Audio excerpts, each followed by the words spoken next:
दी दिन लगातार उपास पर आज टिके मनीष पाटर दाना बाजिब जेहेतु आईस बारटा था स्वामी को कहली जल्दी जल्दी मार्केट जाकि कि गोटे भल जिनस नहीं आस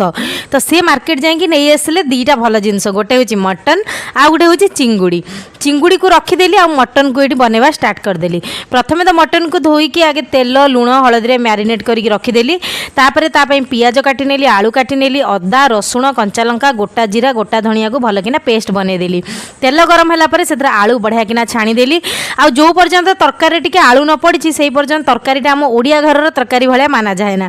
तो तेल गरम है चीनी पकईली गोटा गरम मसला पियाज को भलकिना भाजिली पियाज भाजी गला मसला पकईकी भलकिना मसला को कषिली मसला कषि गला से लंका गुंड धनिया गुंड मीट मसला लुण